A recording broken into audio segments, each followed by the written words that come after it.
Here are a few bread maker recipes you'll love. Owning a bread maker may seem unnecessary for some. But don't underestimate the amount of bread you eat. There are dozens of different bread maker recipes, and all of them produce unique food. There is nothing that beats the taste of fresh, hot-baked bread right after it has finished baking.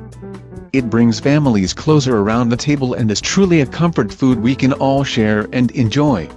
Maybe you want to start baking some bread of your own, but don't know where to start or how to bake it? Well, you are in luck. Here are a few simple recipes that you can use again and again. Be sure to bookmark this video because I guarantee you will be coming back. Cinnamon rolls. This warm dessert is sure to be a big hit.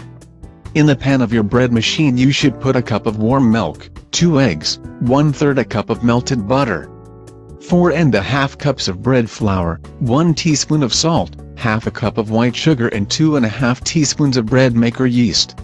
If you're not sure what order to put them in, check the manufacturer's instructions. Select a dough cycle, and press start. Once the dough size has doubled, scoop it out onto a surface dusted with flour, cover it, and let it rest for 10 minutes. While it's resting, combine 1 cup of brown sugar and 2½ tablespoons of ground cinnamon in a bowl. After your dough has rested, roll it into a rectangle, about 16 by 21 inches wide or similar. Spread the dough with 1/3 of a cup of softened butter, then sprinkle the cinnamon mixture over it. Now, roll the dough up and cut it into 12 slices. Place these in a greased pan. 9 by 13 inches or so is ideal. Cover the pan, and while you're waiting for the dough to rise, this will take half an hour, preheat your oven to 200 degrees Celsius. To make a frosting for your rolls while you bake them, use an egg beater to combine a package of softened cream cheese, 1/4 of a cup of butter, 1½ cups of confectioner's sugar, half a teaspoon of vanilla extract, and 1/8 a teaspoon of salt. The rolls should bake for about 15 minutes, then you can spread the frosting on them, and serve. French bread, an old favorite, this makes a wonderful addition to pasta.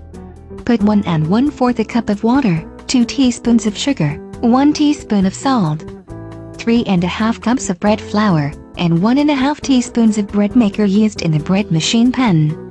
Again, the order you do this in may vary depending on your brand. Start your dough cycle, check after 5 minutes or so and see if you need to add water or flour. After the cycle is done, turn the dough out onto a floured surface and divide it in half.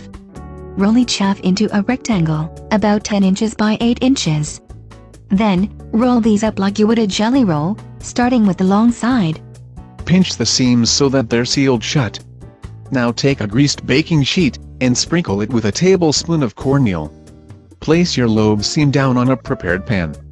Then, cover them, and wait about 20 minutes for them to rise. Whisk 1 egg and 1 tablespoon of water. This is to make a glaze. Brush it over the tops of the loaves. Then, with a sharp knife, make 4 shallow splashes across the loaves. Finally, bake your French bread at about 375 degrees, and for 20 to 25 minutes.